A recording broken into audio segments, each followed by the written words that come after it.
sekarang kita nak menentukan separuh hayat daripada satu lengkung reputan ataupun daripada graf ataupun dalam bentuk pengiraan biasalah.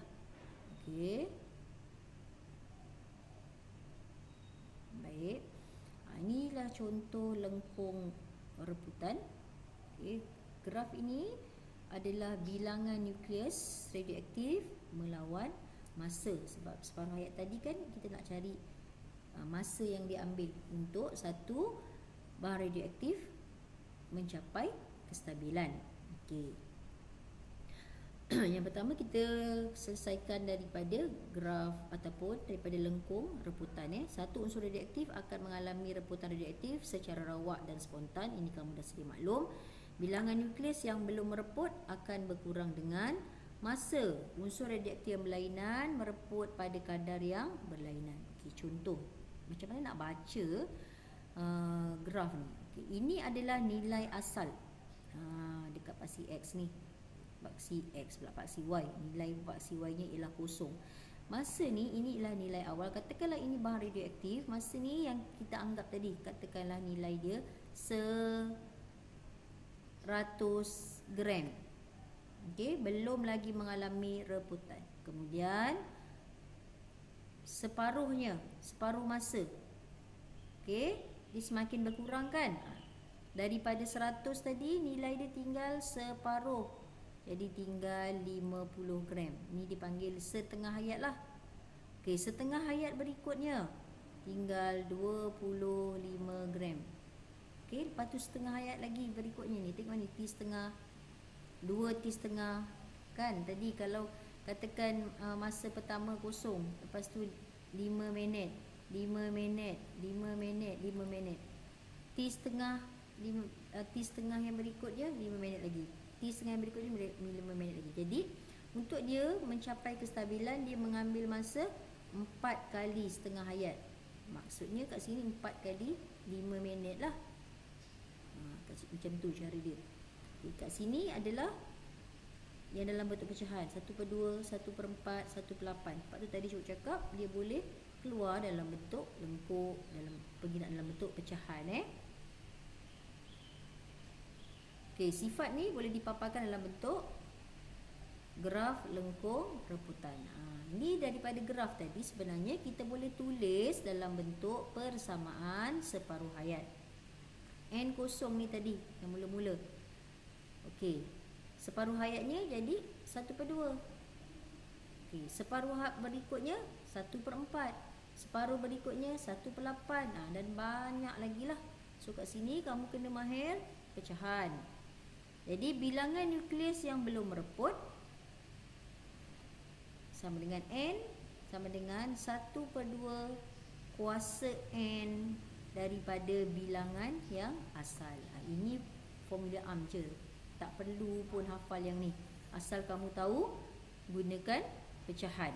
Okey, kita anggap NO bilangan nukleus asal, N bilangan separuh hayat dan T setengah.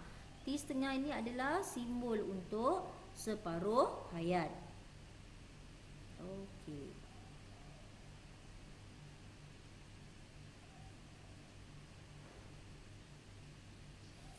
Keaktifan sampel radioaktif berkadar terus dengan bilangan nukleus radioaktif yang terdapat dalam sampel pada ketika itu. Keaktifan suatu sampel radioaktif ialah reputan per saat. Ini maksud keaktifan tadi. Pada graf adalah kat paksi Y. Reputan sampel radioaktif dengan reputan per saat, iaitu bilangan zarah radioaktif yang dipancarkan dalam masa 1 saat. Okay, contoh perubahan bilangan nukleus dalam 5 separuh hayat. Bilangan separuh hayatnya, bilangan nukleus radioaktif yang belum reput. Keadaan asal N kosong. Separuh hayatnya adalah T setengah 1/2. T setengah lagi 1/4. Ini semua dalam bentuk pecahan. So kalau kita gambarkan dengan ni susunan zarah dalam jirim.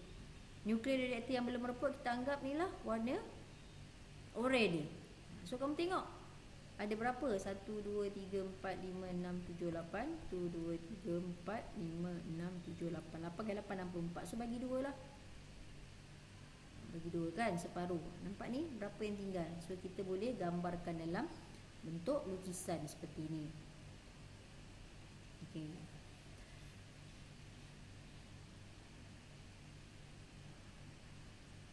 Graf lengkungan bagi reputan radioaktif. Tengok ni graf lengkungan. Ingat graf dia semakin berkurang ni. Okay, apa yang berkurang? Bilangan nukleus tadi. Okey, yang dah mereput. Dengan belum mereput dia semakin berkurang. Sebab itu dia berkadar langsung dengan masa tadilah. Okey, semakin singkat masa separuh hayat satu sampel, semakin tinggi kadar reputan ni. Tengok graf ni.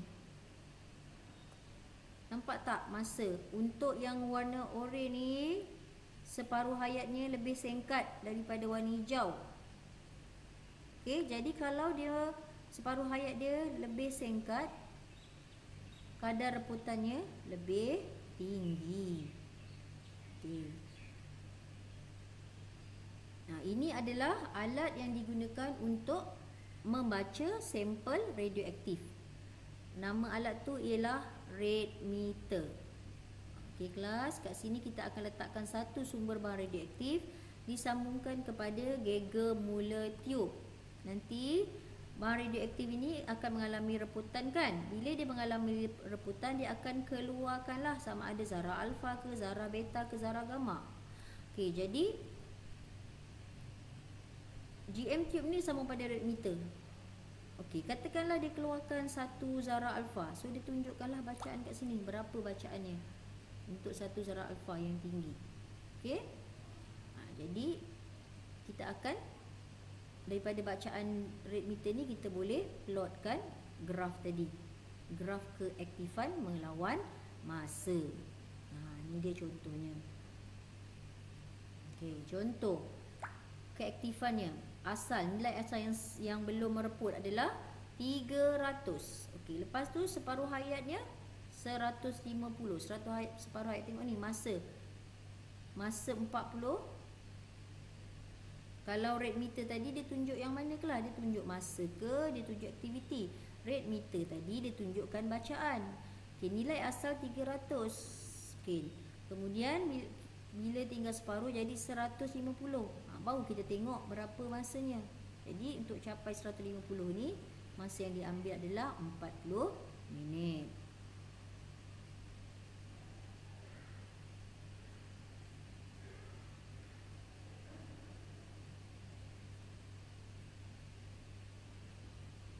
Okey, ini dia contoh. Nilai asal 800, separuh hayatnya 55 saat. Count rate drop from 100 tu. Okey. Bilangan yang jatuh kan dalam masa 55 saat tinggal berapa? Bilangannya 400. Okey, lepas tu 55 saat berikutnya. Kat sinilah. Ini adalah separuh hayat yang pertama. Ini adalah separuh hayat yang kedua. Tadi 55 saat, separuh hayat yang kedua ialah 110 saat. Jadi berapa tinggal bilangan? 200. Separuh hayat yang ketiga, tambah lagi 55 saat, 160. Tinggal 100. Okey, senang je. Contoh. Rajah menunjukkan lengkung. Graf lengkung pereputan. Berapakah separuh hayat untuk sampel tu? Kamu tengok ni. Okey. Nilai asal NO tadi berapa? 1600. Separuh daripada 1600 ialah 800. Jadi ni N yang pertama. Dekat graf tu apa kamu nak buat kalau keluar soalan macam ni? Kamu buatlah garisan ni. Garisan putus-putus. Garisan ekstrapolasi. Tengok. Jadi berapa masa yang diambil? Jadi T setengahnya ialah 25 minit dekat situ. Okey. Nampak tak? Okey, jadi kalau T separuh daripada ni 800. 800 kelas separuhnya ialah 400 kat sini. kamu buat graf 400. Okey. Tambah lagi 25 minit. Tapi soalan nak T. Okey, 400 tadi, separuhnya adalah 200. Maksudnya di sini ialah 25 lagi. So berapa? 25, 75 minit. Senang kan?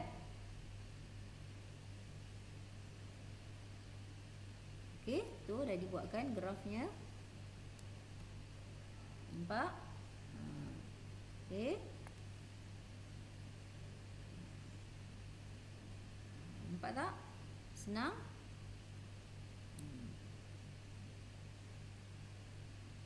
Okay, ni dia. Baik, bila kita tulis persamaan macam ni lah.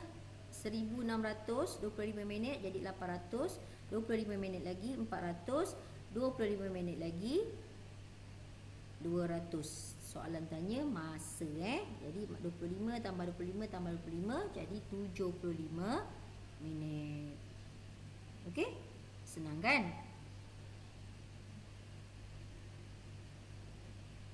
Ini contoh, ini buku teks punya contoh. Satu sampel bahan radioaktif yang disimpan dalam makmal mempunyai keaktifan awal 480 saat kuasa negatif 1. Jika separuh hayatnya ialah 6 minit, berapakah keaktifannya selepas 30 minit? Okey, keaktifan bahan dalam masa T sama dengan 30. Sebenarnya kita boleh tengok je daripada graf. Keaktifan awal bahan radioaktif 480 per saat. Jadi separuh hayatnya adalah 6 minit. Keaktifan akhir, okey, ni tadi formula yang dia pakai. Kita tak gunakan formula ni pun boleh sebenarnya. Kita gunakan tadilah garisan tadi. Ini dalam bentuk garisan. Jadi bilangan separuh hayat dalam 30 minit. Kamu bagi je lah. So dapat keaktifan ni ialah 15 saat, 15 per saat.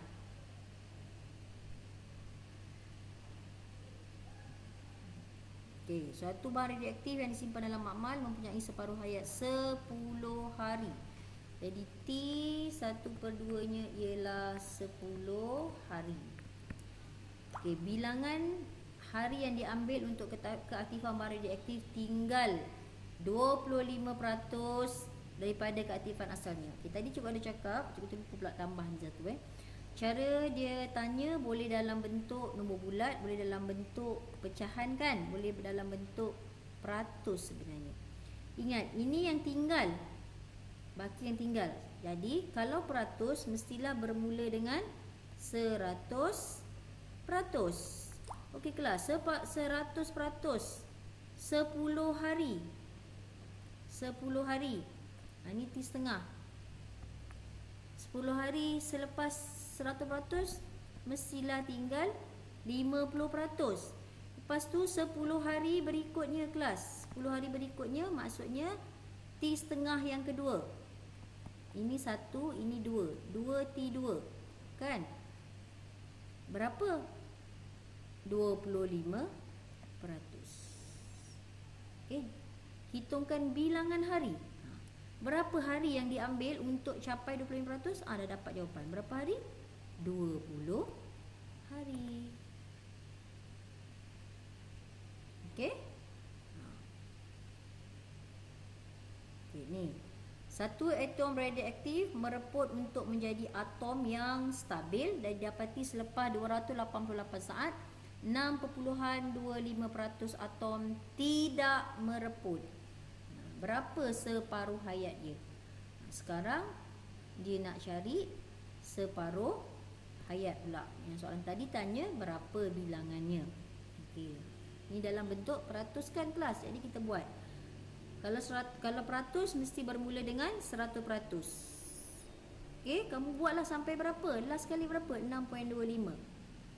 Jadi kelas ini adalah T setengah. Ini T setengah yang kedua. Ini T setengah yang ketiga. Ini adalah T setengah yang keempat. Okey. Kelas berapa T setengah yang dialami? 4 kali T setengah. 4 kali separuh hayat, baru dia capai 6.25%. Sebab itu kita akan dapati, kita boleh tulis 4T setengah bersamaan 288. Okay, kita nak cari T setengah saja kan. Jadi 288 kamu bahagi dengan 4. Okey. So dapat 72 saat. Maksudnya ni 72 saat.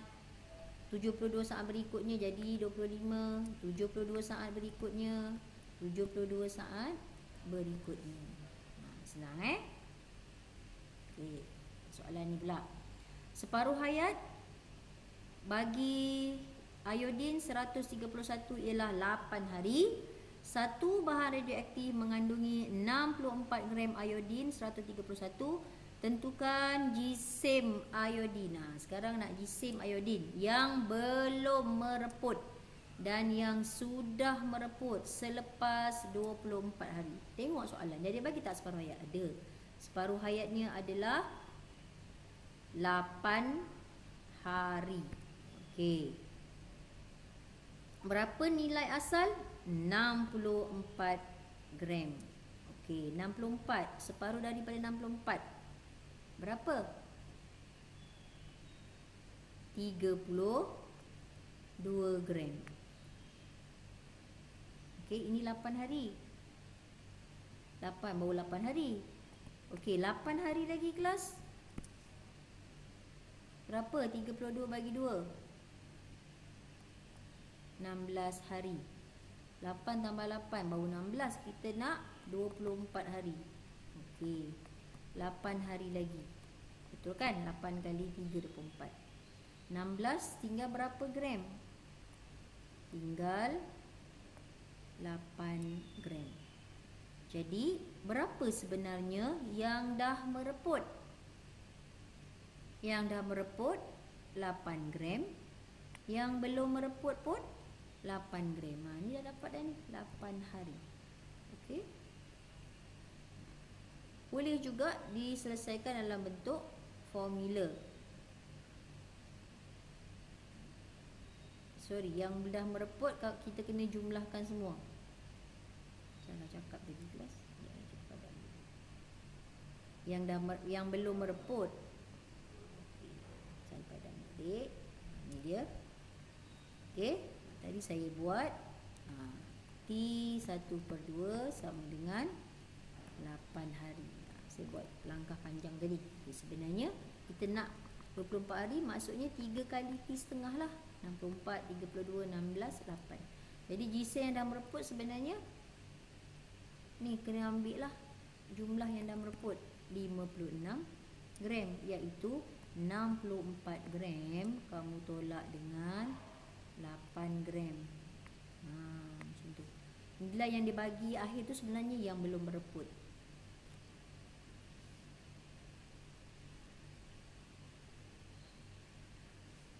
Tolak lah. Ni berapa? 6 kan? Ni tinggal 5. 56 gram yang belum, yang sudah mereput. Okey, contoh berikut nombor 3.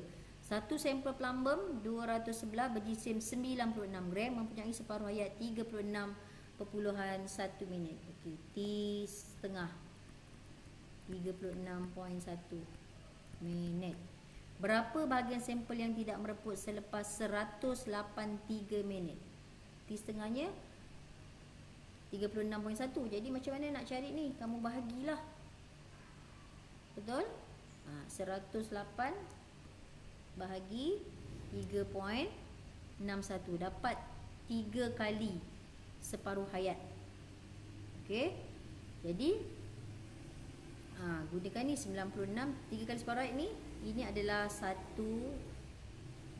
Ini adalah T1. Ini adalah 2T setengah. Yang ini adalah 3T setengah.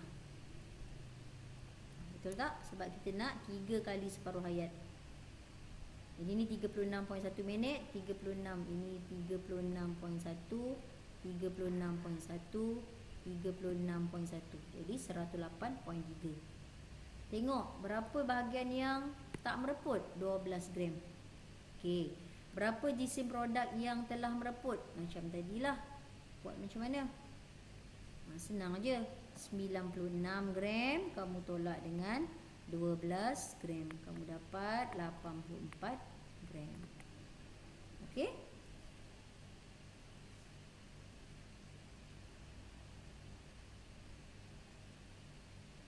Ini dalam bentuk pecahan. Aktiviti bagi satu sampel barang radioaktif dikurangkan ke 1/16 daripada nilai asal selepas 15 minit.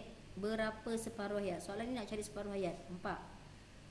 Okey, bila pecahan, ingat kamu belajar dalam matematik, nilai asal sebelum pecahan mesti 1. Okey, separuh daripada 1, 1/2. Okey, separuh daripada 1/2, 1/4. Separuh daripada 1/4, 1/8. Separuh daripada 1/8, 1/16. Kenapa nak buat sampai 1/16? Ni soalan dah bagi. Okey, bilangannya dikurangkan sampai 1/16 bilangan nukleus. Jadi berapa ni separuh hayatnya? Ini separuh hayat yang pertama. Ini adalah separuh hayat yang kedua.